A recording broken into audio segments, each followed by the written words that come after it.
Hello everyone, welcome to KST mathematics by Sheetal Singh. I hope कि आप सब लोग हेल्दी हो, स्वस्थ हो, खुश हो और अपनी लाइफ में आगे बढ़ने की कोशिश कर रहे हो।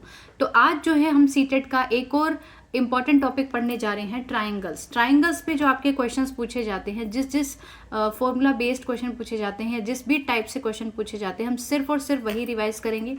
ठीक है, हम अब जो सीटेट की जो सीरीज चली हुई है उसमें सिर्फ और सिर्फ हम एग्जाम पॉइंट ऑफ व्यू से अपना तैयारी करेंगे। ठीक है, जो आपके एग्जाम में इंपॉर्टेंट है, जितना आपको पढ़ना है उसी हिसाब से हमें रिवीजन करनी है। ओके, तो आप जो है एक बार ट्राइंगल्स का जरूर देख लेना। इसके साथ साथ जो है इसके PYQ में प्रैक्टिस कराऊंगी तो उनको भी प्रैक्टिस कर लेना। चलो, टाइम वेस्ट नहीं करते हैं, सबसे पहले समझते हैं कि ट्राइंगल होता क्या और ट्राइंगल में किस किस टाइप के क्वेश्चन पूछे जाते हैं।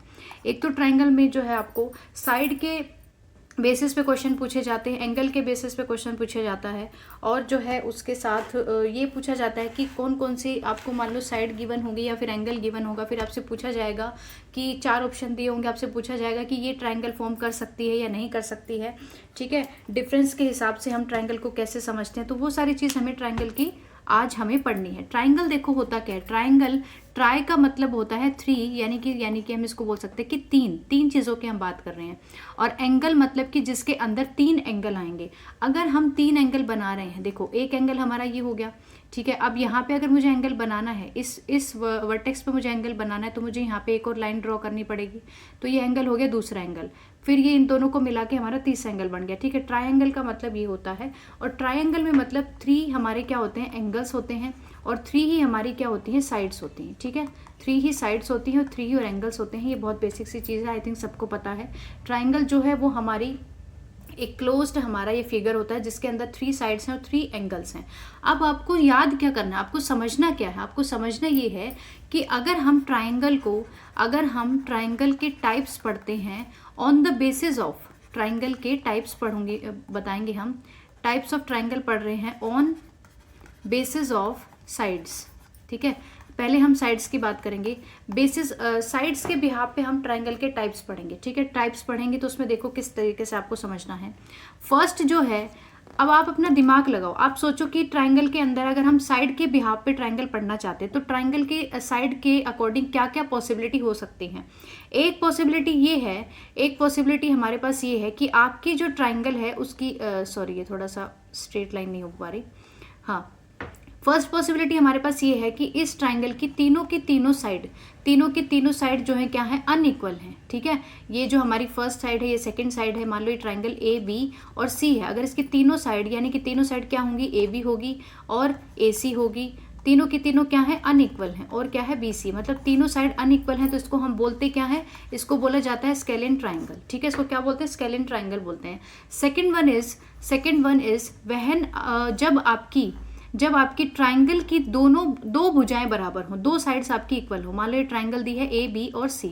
इस ट्राइंगल के अंदर अगर 2 भुजाएं आपकी इक्वल है, मान लो ये AB जो है, AB किसके बराबर है, AC के बराबर है, और BC जो है वो अलग दी है। मान लो ये 5 सेंटीमीटर, ये 5 सेंटीमीटर, ये 6 सेंटीमीटर, कुछ इस टाइप से आपकी ट्राइंगल दी हुई है। ये मैं जस्ट एग्जाम्पल दे रही हूँ। तो इसको हम क्या बोलते हैं, इसको बोला जाता है आइसोसेल्स ट्राइंगल। ठीक है, इसको बोला जाता है आइसोसेल्स ट्राइंगल। ठीक है, हम थोड़ा लिखने पे कम ध्यान देंगे, समझने पे ज्यादा ध्यान देंगे। अगर एक ऐसी ट्राइंगल जिसकी तीनों साइड्स अनइक्वल हैं उसको बोलते हैं स्केलिन ट्राइंगल। एक ट्राइंगल जिसकी 2 साइड्स इक्वल है उसको बोला जाता है isosceles triangle. And third one is जब आपकी ट्राइंगल की तीनों साइड्स ही बराबर हों। जब आपकी ट्राइंगल की तीनों साइड्स इक्वल हैं, मतलब आपकी AB is equals to AC is equals to क्या है, BC है। ठीक है, तीनों साइड्स आपकी इक्वल आ रही हैं, उसको हम बोलते हैं इक्विलेटरल ट्राइंगल। क्या बोला जाता है उसको, इक्विलेटरल ट्राइंगल इसको बोला जाता है। ठीक है, अब आप ये समझो, आपने साइड्स के अकॉर्डिंग पढ़ लिया कि ट्राइंगल के टाइप्स हैं। तीनों साइड्स के बिहाफ पे अगर एक ऐसी होती है जिसकी तीनों साइड अनइक्वल है, एक ऐसी होती है जिसकी तीनों साइड इक्वल है, फिर दूसरी पॉसिबिलिटी क्या बची, मान लो 3 में से 2 इक्वल हो जाएंगी। ठीक है, तो यही 3 पॉसिबिलिटी हो सकती है। अब अगर हम एंगल के बिहाफ पे इसकी टाइप्स देखें, ठीक है, टाइप्स देख रहे हैं हम, और किसके बिहाफ पे, एंगल के बेसिस पे। ठीक है, एंगल बेसिस पे अगर मैं बात कर रही हूँ तो फिर इसमें क्या क्या हो सकता है। देखो, सबसे पहले आपको ये समझना है कि जो ट्रायंगल है ट्रायंगल के 3 एंगल्स होते हैं। ठीक है, ट्राइंगल्स के कितने एंगल होते हैं, 3 एंगल होते हैं। तो तीनों एंगल के बीच में क्या कोई एक ऐसी कॉमन प्रॉपर्टी है या फिर कोई एक ऐसी प्रॉपर्टी है, कोई थ्योरम है जिसके बिहाफ पे हम ट्राइंगल के एंगल्स को पढ़ सकते हैं? तो वो प्रॉपर्टी क्या है कि जो ट्राइंगल के तीनों एंगल होते हैं उन तीनों एंगल का अगर आप सम लिखते हो तो वो किसके इक्वल आता है, 180 डिग्री के इक्वल आता है। ठीक है, ये आपको समझना है कि ट्राइंगल के तीनों एंगल्स का अगर आप सम करते हो तो वो किसके इक्वल होता है, 180 डिग्री के इक्वल होता है। अब इसके बाद फिर हम एंगल के बेस पे ट्राइंगल को कैसे कैटेगराइज करेंगे? फर्स्ट मेरे पास ये आता है कि अगर आपकी ट्राइंगल के अंदर, देखो पॉसिबिलिटी क्या क्या हो सकती हैं। एक पॉसिबिलिटी ये है कि हम जो है 90 डिग्री के हिसाब से देखेंगे। देखो 180 डिग्री के हिसाब से हम नहीं देख सकते, मैं आपको अभी बताती हूँ कि कैसे करना है।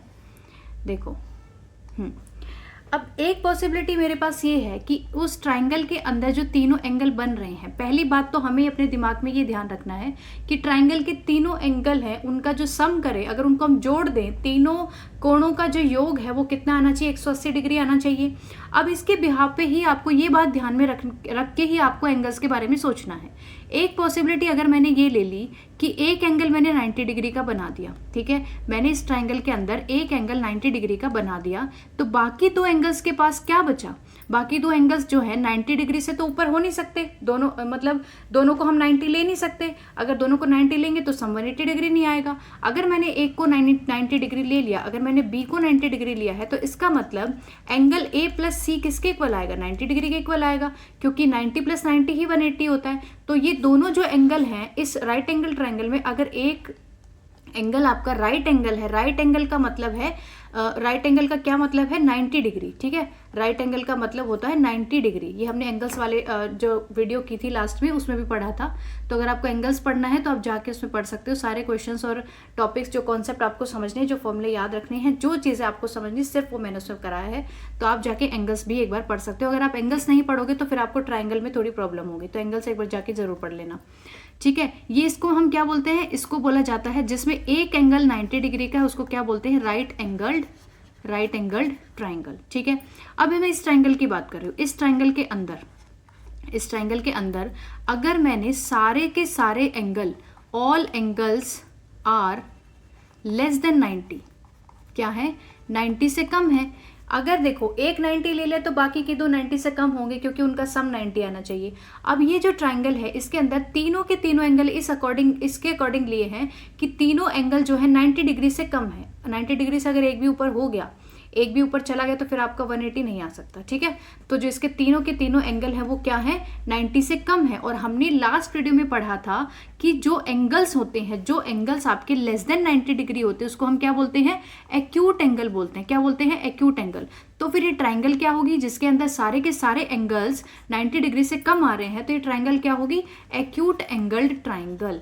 क्या बोलेंगे इसको, एक्यूट एंगल्ड ट्राइंगल। ठीक है, अब हमारे पास क्या पॉसिबिलिटी है, अब हमारे पास ये पॉसिबिलिटी है कि अगर मान लो एक ये ट्राइंगल जो दी हुई है ABC, अगर इसके पास एक एंगल 90 से ज्यादा है, एक एंगल, सिर्फ एक एंगल की मैं बात कर रही हूँ, अगर एक एंगल जो है वो ग्रेटर देन 90 डिग्री आ रहा है, ठीक है, एक एंगल हमारा ग्रेटर देन 90 डिग्री हो जाता है, तो इसको क्या बोला जाता है, ऑब्ट्यूज एंगल्ड ट्राइंगल। क्या बोला जाता है, ऑब्ट्यूज एंगल्ड ट्राइंगल। ठीक है, ऑब्ट्यूज एंगल वही होता है जो 90 से ग्रेटर होता है। ठीक है, तो ये हमने लास्ट वीडियो में पढ़ा था। अगर आपको नहीं पता है एंगल्स के बारे में तो प्लीज पहले जाके एंगल्स को रिवीजन करो, उसके बाद फिर ट्राइंगल्स पे जाना। ठीक है, तो जो है इसको हम क्या बोलेंगे, ऑब्ट्यूज एंगल ट्राइंगल। ये हमारी क्या है, राइट एंगल ट्राइंगल। ये हमारी क्या है, एक्यूट एंगल ट्राइंगल। तो जो ये टर्म्स आपकी मैं बार बार रिपीट कर रही हूँ, इन्हीं टर्म्स को आपको दिमाग में बिठाना है, इन्हीं टर्म्स को आपको समझना है, क्योंकि क्वेश्चंस में आपको एक एक वर्ड का मतलब समझ आना चाहिए, तभी आप क्वेश्चंस को अटेम्प्ट कर पाओगे। ठीक है, थ्योरेटिकल क्वेश्चंस होते हैं ट्राइंगल के, तो ये कॉन्सेप्ट ही आपको अपने दिमाग में बिठाना है अच्छे से।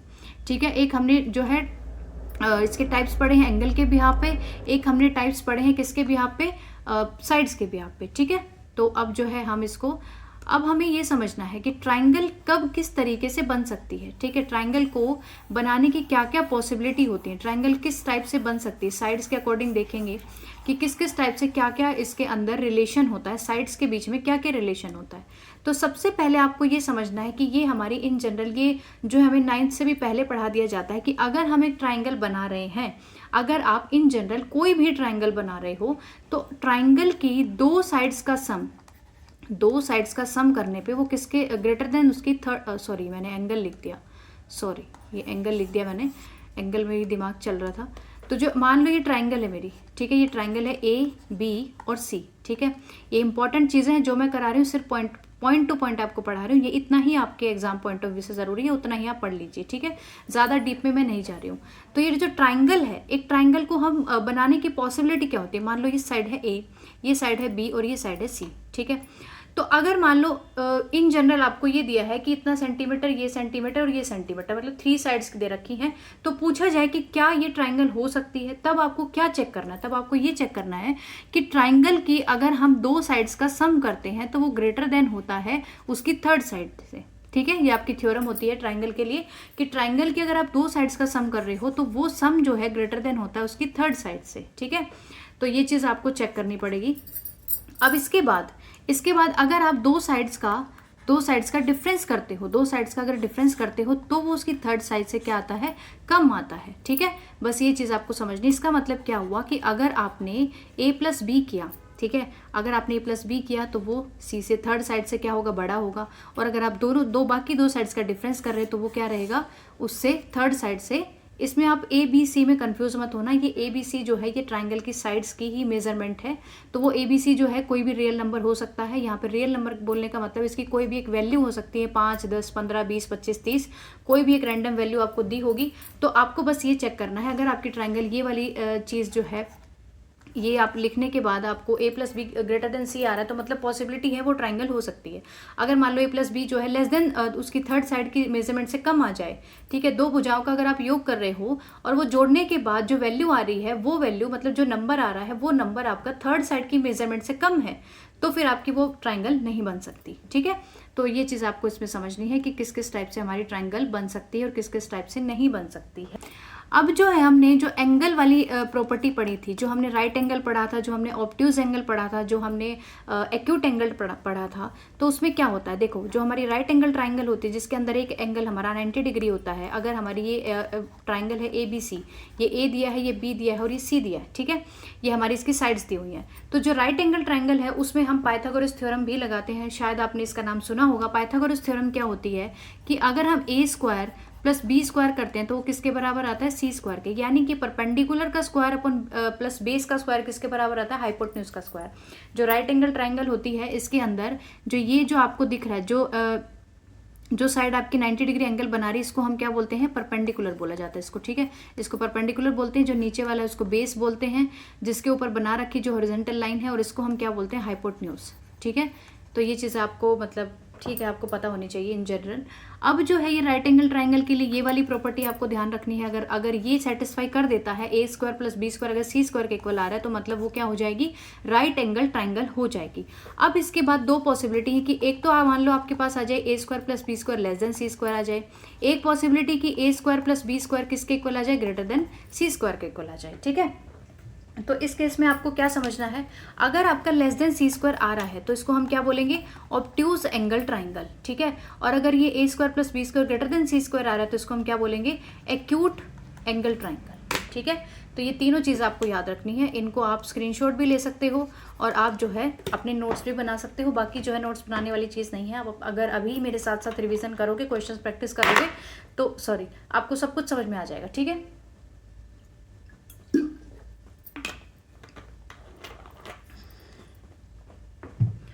तो ट्राइंगल में आपको इतना ही चीज़ें याद रखनी है।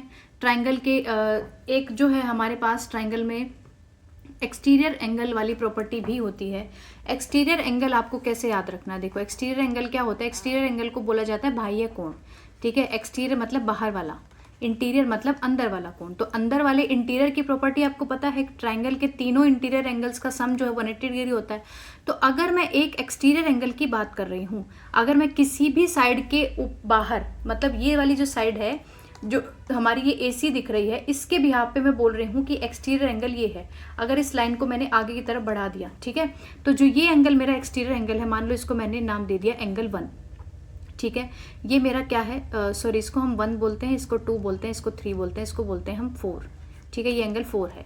तो जो एक्सटीरियर एंगल होता है वो क्या होता है, उसकी क्या कोई रिलेशन है इंटीरियर एंगल के साथ, तो वही आपको समझना है कि ट्राइंगल का जो एक्सटीरियर एंगल होता है, मतलब एंगल 4 जो है वो किसके बराबर होगा, इसके जस्ट सामने वाले जो आपके एंगल दिख रहे हैं ट्राइंगल के अंदर, उन दोनों के सम के ये क्या होता है, बराबर होता है। ठीक है, ये आपको याद रखना है। इसी पे यहाँ पे बहुत सारे क्वेश्चन पूछे करने अभी हम प्रैक्टिस करेंगे, और आपके एग्जाम में क्वेश्चन पूछा जाता है ट्राइंगल से ज़रूर 1 या 2 क्वेश्चन इससे पूछा जाता है। ठीक है, तो मतलब एक्सटीरियर एंगल का क्या रिलेशन है इंटीरियर एंगल के साथ, जो एक्सटीरियर एंगल होता है वो उसके सामने वाले 2 इंटीरियर एंगल के सम के इक्वल होता है। ठीक है, तो अगर मान लो मैं इधर बना रही हूँ एक्सटीरियर एंगल, तो ये किसके इक्वल आ जाएगा, अगर मैंने एंगल 5 बनाया तो एंगल 5 किसके इक्वल आएगा, एंगल 1 प्लस एंगल 3 के इक्वल, क्योंकि इसके सामने कौन पड़ रहा है, ये वाला पड़ रहा है, ये वाला पड़ रहा है। और अगर मैं इसके लिए बनाती हूँ, अगर मैं इधर बनाऊंगी तो इसके सामने कौन से पड़ेंगे, 1 और 2। ठीक है, तो इस टाइप से आपको समझना है एक्सटीरियर एंगल का फंडा।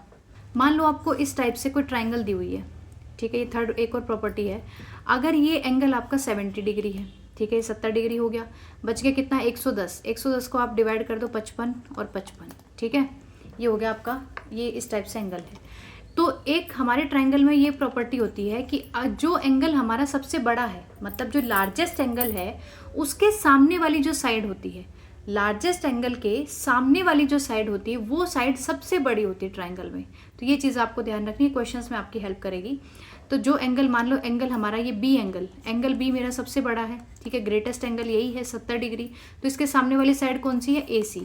तो AC जो है वो क्या होगी, AC क्या होगी, इसको आप ये मान लो कि ये 60 डिग्री है, ये 60 डिग्री है, और फिर ये कितना बच जाएगा, ये 50 डिग्री है। ठीक है, तो AC सबसे बड़ी होगी, AC सबसे बड़ी। अब उससे छोटी कौन सी होगी, 60 के सामने वाली यानी कि AB होगी। फिर उससे छोटी कौन सी होगी, 50 के सामने वाली यानी कि BC। तो ये जो रिलेशन है आपको याद रखना है, जो एंगल सबसे बड़ा है उसके सामने वाली सबसे बड़ी होगी, फिर उससे जो छोटा है उसके सामने वाली, फिर सबसे छोटा है उसके सामने वाली। मतलब ये एक रिलेशन है जो आपको यूज़ करना है क्वेश्चंस में, इसलिए मैंने आपको बताया। ठीक है, तो ट्राइंगल्स में इतना ही पढ़ना, एक्सटीरियर एंगल, इंटीरियर एंगल और साइड्स के बिहाफ पे, और जो है एरिया वगैरह जो हम करेंगे वो हम मेंसुरेशन वाले टॉपिक में कर लेंगे। अभी हम सिर्फ इसकी एंगल वाली प्रॉपर्टी और साइड वाली प्रॉपर्टी करेंगे जिसके बिहाफ पे क्वेश्चन पूछा जाता है। तो चलिए अब हम क्वेश्चन सॉल्व करते हैं, टाइम वेस्ट नहीं करते हैं। और अगर आप लोगों को मेरी वीडियो पसंद आ रही है, मेरा मोटिव सिर्फ इतना है कि मैं उतना ही कराऊं जितना आपकी सीटेट के एग्जाम में पूछा जाता है।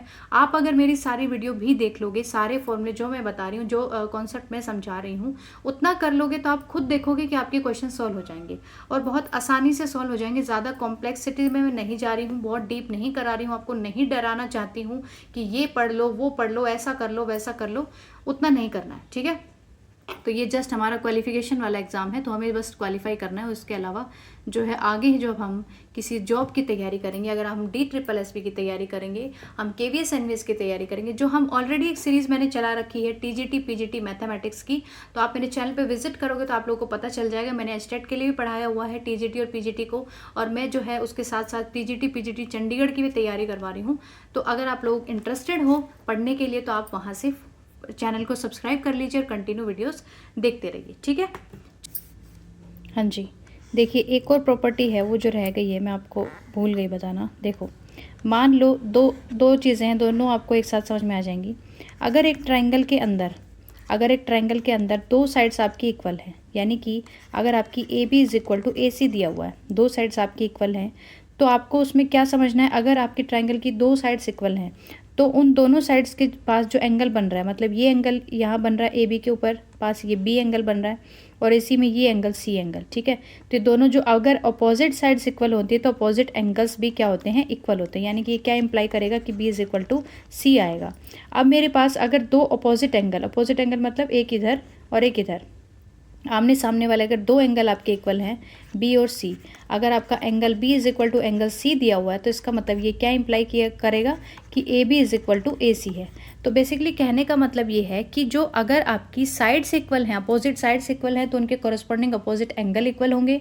अगर आपके अपोजिट एंगल्स इक्वल है तो उनके कॉरस्पॉन्डिंग अपोजिट साइड्स भी क्या होंगी, इक्वल होंगी। तो इसके बिहाफ पे जो है क्वेश्चन आया हुआ है। देखिए फर्स्ट क्वेश्चन ही इसके बिहाफ पे पूछा गया है। हाँ जी, देखिए ये जो क्वेश्चन है आपका, ये क्वेश्चन नंबर 56, क्वेश्चन नंबर जो 56 दिया है वो इसी कॉन्सेप्ट पे पूछा गया है। इसमें पूछा है for which of the following measurement the construction of triangle A B C can be done. मतलब ये जो चार ऑप्शन दिए हुए हैं, किस केस में जो ट्राइंगल ए बी सी बन सकती है। अभी तक हमने क्या क्या पढ़ा था कि अगर ट्राइंगल की दो साइड्स का सम करे वो तो तीसरी साइड से क्या आना चाहिए, बड़ा आना चाहिए। अब थर्ड ऑप्शन देखो, थर्ड ऑप्शन में तीन साइड्स की मेजरमेंट दी हुई है। वो क्या दी हुई है, 3, 4 और 7। अगर आप दो साइड को ऐड करो, किसी भी दो साइड को ऐड कर सकते हो। ऐसा नहीं है कि आप बोलोगे कि मैडम 7 और 4 11 जो है 3 से बड़ा आ रहा है तो ट्राइंगल बन जानी चाहिए, ऐसा नहीं करना। कोई भी रैंडमली कोई भी दो साइड का सम करेंगे अगर मैं 3 और 4 का सम कर रही हूँ तो 7 आ रहा है, और वो 7 जो है तीसरी साइड के इक्वल आ रहा है, लेकिन इक्वल नहीं आना चाहिए। ये क्या होना चाहिए था, ग्रेटर देन 7 होना चाहिए था। तो यानी थर्ड ऑप्शन हमारे यहाँ से कट जाएगा, थर्ड ऑप्शन नहीं हो सकता। अब बचे हमारे पास फर्स्ट और सेकंड और फोर्थ ऑप्शन। फर्स्ट ऑप्शन में देखो, फर्स्ट ऑप्शन में बोल रहा है कि A C is equal to B C है, यानी कि ट्राइंगल जो है हमारी, अगर मान लो इस तरीके से बनी हुई है ए बी और सी, यानी कि A C is equal to B C, ये दोनों साइड्स हमारी इक्वल हैं, दोनों साइड इक्वल हैं। अगर अपोजिट साइड्स इक्वल हैं तो इसका मतलब एंगल ए जो है एंगल बी के बराबर आना चाहिए। अगर इसने ये एंगल ए बी सी दिया है, ए बी सी मतलब जो बीच में लिखा होता है ना वही एंगल होता है। अगर इसे एंगल लिखा हुआ है कि ए बी सी, तो जो बीच वाला लिखा है वही एंगल की बात कर रहा है, तो बी एंगल की बात कर रहा है। अगर ये बी एंगल 25 डिग्री का है तो इसका मतलब ये ए एंगल भी कितना होना चाहिए, 25 डिग्री का होना चाहिए। अब हमारे पास एंगल दिया है सी एंगल, ए सी भी हमें दे रखा है 120 डिग्री, तो मतलब हमें ए एंगल के बारे में पता ही नहीं है कि वो क्या है। अब हमें पता है कि ट्राइंगल के तीनों एंगल का सम जो है वो किसके बराबर होता है, 180 डिग्री के। ठीक है, किसके बराबर है, 180 डिग्री के। तो एंगल ए हमें निकालना है, एंगल बी कितना दिया है 25 डिग्री, और एंगल सी कितना दिया है 120 डिग्री। किसके बराबर आ रहा है, 180 डिग्री के। तो एंगल ए जो है वो क्या हो जाएगा, इसको अगर आप सम करोगे तो कितना बनेगा, 145 degree is equal to 180 degree. तो एंगल ए यहाँ से कितना आ रहा है, 180 डिग्री माइनस 145 डिग्री, तो कितना आ गया 5, और ये 7 में से 4 जाएगा 3, 35 डिग्री आ रहा है।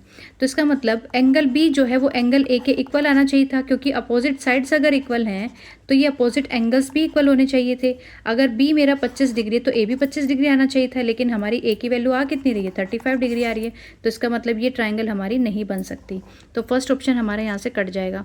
अब सेकंड ऑप्शन में देखो, इसमें क्या दे रखा है, ए बी जो है 5 सेंटीमीटर, बी सी जो है 6 centimetre, A B C 130 degree दिया है और बी ए सी 25 डिग्री दिया है, इस टाइप से दिया हुआ है। अब इसमें हमें कोई भी चीज़ नहीं दे रखी, साइड भी इक्वल नहीं दे रखी और कोई एंगल भी इक्वल नहीं दे रखा। तो आप सबसे पहले एंगल निकाल लो, तीनों एंगल। ठीक है, सबसे पहले तीनों एंगल निकालो। इसमें ए बी सी दिया है 130, ए बी और सी। ठीक है, ए बी और सी दिया है, बी एंगल दिया है, ये एंगल हमें दे रखा है 130 डिग्री, और B A C, A angle मुझे दे रखा है 25 डिग्री। तो सी एंगल मुझे निकालना है। अब इन दोनों को जोड़ लो, तीनों का सम हमें पता है 180 डिग्री आएगा, तो 180 में से मैं डायरेक्ट माइनस कर दूँ 130 और 25। ठीक है, तो कितना आएगा 180 डिग्री। एंगल सी की वैल्यू निकाल रहे हैं 5 और 5 और 155 को आप माइनस करो, 10 में से 5 गए 5, और यहाँ बचा 7 में से 5 गए 2। ठीक है, तो ये आ गया 25 डिग्री। ठीक है, ये 25 डिग्री आ गया, ये वाला एंगल सी एंगल कितना आ गया 25 डिग्री।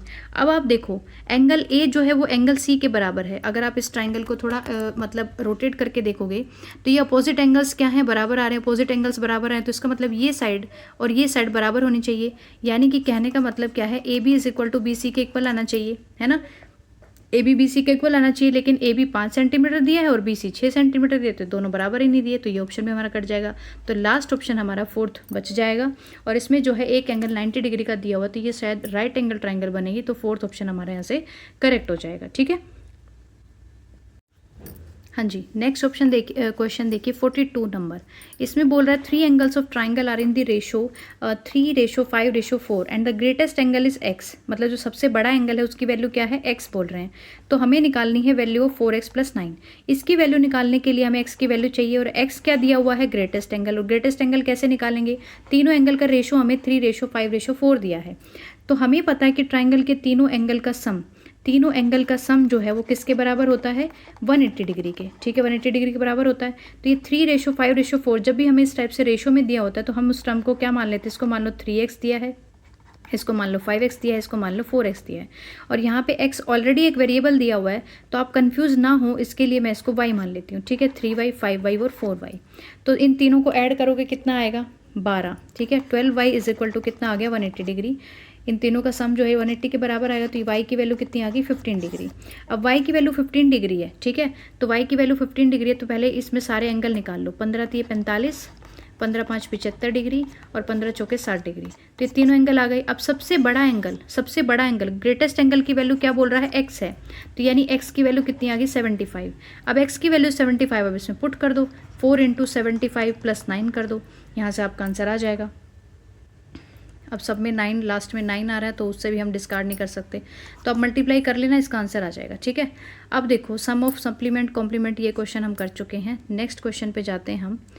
मैं पहले इसी टाइप का क्वेश्चन करा देती हूँ। हाँ, अब ये देखो, इसमें पूछा इन ट्राइंगल PQR कोई ट्राइंगल है, एंगल P 55 डिग्री दिया है, QR 18 सेंटीमीटर दे रखी है। In which of the following cases triangle PQR can be an obtuse scalene triangle. Scalene triangle का मतलब तीनों साइड अनइक्वल होनी चाहिए, और ऑब्ट्यूज बोला है तो इसका मतलब एक जो एंगल है वो 90 डिग्री से क्या आएगा, बड़ा आएगा, ठीक है। एक एंगल क्या आना चाहिए, 90 डिग्री से बड़ा आना चाहिए। तो एक एंगल इसने P जो है 55 डिग्री दे रखा है, और एक इसने साइड दे रखी है, इसके अलावा इसने कुछ नहीं दे रखा, तो ये P है, ये Q है, ये R है। एंगल P इसने दिया है 55 डिग्री। अब Q और R में से एक एंगल मुझे क्या चाहिए, 90 से बड़ा चाहिए, ठीक है। क्या चाहिए, 90 से बड़ा चाहिए, और हमें पता है कि P + Q + R जो है, P + Q + R जो है वो किसके बराबर आएगा, 180 डिग्री के।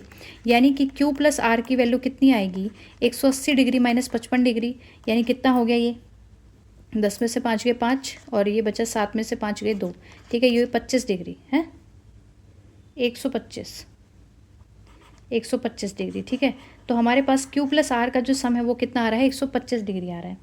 अब हमें बताना है कि ये स्केलिन ट्राइंगल होनी चाहिए। स्केलिन मतलब QR अगर इसने 18 सेंटीमीटर दिया है, तो यानी कि PQ, ये वाली जो दोनों साइड बचेंगी PQ और PR, ये दोनों जो है 18 नहीं आ सकती, कुछ और आनी चाहिए। अब पॉसिबिलिटी क्या क्या बता रहा है, पॉसिबिलिटी ये कह रहा है कि R की वैल्यू, एंगल R की वैल्यू बोल रहा है 65 डिग्री, एंगल R की वैल्यू बोल रहा है 65 डिग्री। अगर आपने एंगल R को 65 ले लिया, तो 65 इसको अगर आप 65 पुट करोगे, तो Q की वैल्यू यहाँ से क्या आएगी, इसमें से 65 माइनस करो तो कितनी आ गई, 60 डिग्री, है ना, 60 डिग्री आ गई। लेकिन हमारी ऑब्ट्यूज एंगल ट्राइंगल है, तो मतलब एक एंगल हमारा क्या आना चाहिए था, 90 से बड़ा आना चाहिए, तो फर्स्ट ऑप्शन कट जाएगा यहाँ से, ठीक है। अब सेकंड ऑप्शन देखो, इसमें बोल रहा है 35 डिग्री, इसमें बोल रहा है कि 35 डिग्री। अब Q + R का सम हमें पता है, सब में पता है कि Q + R का सम जो है वो 125 डिग्री आ रहा है। अब अगर ये जो है इसने केस दिया है कि R 35 है, अगर R 35 है तो यहाँ से Q कितना आएगा, 35 माइनस करो, ठीक है, एक सेकेंड, 35 अगर इसमें से माइनस करोगे आप, ये बचेगा यहाँ पे 9, तो ये 90 डिग्री आ गया। इसका मतलब हमें तो चाहिए 90 से बड़ा चाहिए, तो अब ये राइट एंगल ट्राइंगल बन गई, तो सेकंड ऑप्शन भी डिस्कार्ड हो जाएगा, फर्स्ट भी डिस्कार्ड हो गया। सेकंड थर्ड देखो 25 डिग्री, R की वैल्यू 25 माइनस करो, 125 - 25, अब इसमें से माइनस कर रहे हैं, ये आ रहा है हमारा 100, तो यानी कि ये एंगल 90 डिग्री से बड़ा आ गया। अब जो है आपको ये समझना है कि फोर्थ ऑप्शन में भी आपका एंगल 90 से बड़ा आएगा। 125 जब 15 माइनस करोगे तो ये भी आपके पास 110 डिग्री आ रहा है। तो इसका मतलब दो केसेस हो गए जिसमें हमारा एंगल जो है वो ऑब्ट्यूज बनने की पॉसिबिलिटी है। बट अब यहाँ पे क्या देखना पड़ेगा आपको, अब यहाँ पे आपको साइड देखनी पड़ेगी, ठीक है। आपको क्या देखनी पड़ेगी, साइड देखनी पड़ेगी। साइड यानी कि तीनों साइड जो है हमारी अनइक्वल आनी चाहिए। अब थर्ड ऑप्शन में इसने PQ को 18 सेंटीमीटर दिया है, लेकिन QR भी हमारी ऑलरेडी 18 सेंटीमीटर है, तो दो साइड हमारी इक्वल नहीं आ सकती। हमारी अगर ट्राइंगल स्केलिन ट्राइंगल है, अगर ट्राइंगल स्केलिन ट्राइंगल है तो तीनों साइड अनइक्वल होनी चाहिए थी। अगर एक 18 है तो इसके अलावा जो दोनों साइड है वो कुछ भी हो सकती है दुनिया में, लेकिन 18 नहीं हो सकती। तो इसने 18 दी तो वैसे ही कट जाएगा, इसमें चेक नहीं करना था, तो ऑप्शन 4 हमारा यहाँ से करेक्ट ऑप्शन हो जाएगा, ठीक है। चलिए अब इसमें सिमिलैरिटी, ये जो है कॉन्ग्रेंट प्रूव करना है, तो ये क्वेश्चन मैं आपको जब कॉन्ग्रेंट सिखाऊंगी तब कराऊंगी। अब देखो 42, कंफ्यूज नहीं करना चाहती मैं आपको, जिसमें जितना टॉपिक आ रहा है उसी हिसाब से क्वेश्चन करा रही हूँ। अब देखो इसमें दिया है triangle is to be constructed with side 2p - 1 and 2p + 1 and 12 centimetre, 3 sides दे रखी हैं। तो क्या आप कंस्ट्रक्ट कर सकते हो या नहीं कर सकते हो। For constructing the triangle p must be always be, तो आप चेक करो, हमें पता है कि एंगल के दो साइड का सम जो है, रैंडमली आपने कोई भी दो साइड ली, मान लो मैंने यही ले ली, 2p+1, ये मैंने ले ली दोनों, इन दोनों का सम कर रही हूँ तो ग्रेटर देन क्या आना चाहिए, 12 आना चाहिए। थर्ड साइड हमें दी हुई है तो ये क्या आएगा, 4p ग्रेटर देन 12 आना चाहिए, यानी कि p ग्रेटर देन क्या होना चाहिए, 3 होना चाहिए। ठीक है, अब अगर आप इसको इसमें ऐड करोगे तब भी आपके पास इसी टाइप की कोई रिलेशन आएगी। अगर मान लो आप ऐसे करना चाहते हो कि ग्रेटर देन 2p+1 करना चाहते हो तो यहाँ से जो है 2p हमारा कैंसिल आउट हो जाएगा, फिर हमारे पास p में कोई रिलेशन नहीं आएगा, हमें p में रिलेशन निकालना है, इसलिए मैंने इन दोनों को ऐड किया है। तो p क्या होना चाहिए, मस्ट भी ग्रेटर देन 3 होना चाहिए। ठीक है, तो ये क्वेश्चन हो गया है हमारा। तो आप देख पा रहे हो इस टाइप से क्वेश्चन पूछे जा रहे हैं और ये कॉन्सेप्ट इतना मुश्किल नहीं है, आप आसानी से इस कॉन्सेप्ट को समझ सकते हो। इसमें जो है ऐसा कुछ भी नहीं है जो आपको समझना है। अब हाँ देखो, ये सेम क्वेश्चन आपका रिपीट हो रखा है। ठीक है, सेम क्वेश्चन रिपीट है, इसमें बस ये 13 सेंटीमीटर दिया है और थोड़ा सा यहाँ पे 1+ दिया है। इसको कंस्ट्रक्ट करना है तो यानी 2p, दो साइड्स का सम जो है थर्ड साइड से बड़ा आना चाहिए, तो यानी कि ये क्या हो जाएगा, 4p+1 ग्रेटर देन 13, यानी कि 4p greater than 12, p greater than क्या आ जाएगा, 3 आ जाएगा, तो यानी कि ऑलवेज ग्रेटर देन 3 होना चाहिए। ठीक है, हाँ जी, तो आप देख पा रहे हो क्वेश्चंस जो हैं हमारे इस टाइप के क्वेश्चंस पूछे जाते हैं। ये जो मैंने क्वेश्चंस निकाले ना ट्राइंगल्स के, ये एक्चुअली मैंने लास्ट 5 ईयर्स के निकाले हैं, उससे पीछे ज़्यादा मैं नहीं गई हूँ, लेकिन आप रिसेंट वाले PYQ पे ही ज़्यादा फोकस करो तो जो है आपके क्वेश्चन यहाँ से एक क्वेश्चन ज़रूर बनता है, हर पेपर में ऐसा एक क्वेश्चन बनता है। तो आप इस टॉपिक को इग्नोर मत करना प्लीज़, इसको ज़रूर पढ़ लेना, ध्यान से पढ़ लेना। एक बार वीडियो देखने के बाद ही आपका पूरा कॉन्सेप्ट अच्छे से क्लियर हो जाएगा। And thank you so much for watching. अगर आपको वीडियो पसंद आए तो प्लीज़ वीडियो को लाइक कर देना और चैनल को सब्सक्राइब कर देना, और आप जो है बेल नोटिफिकेशन को ऑन कर लो, बेल आइकन को प्रेस कर लो, ताकि जो आपको अपकमिंग वीडियो का पता चलता रहे।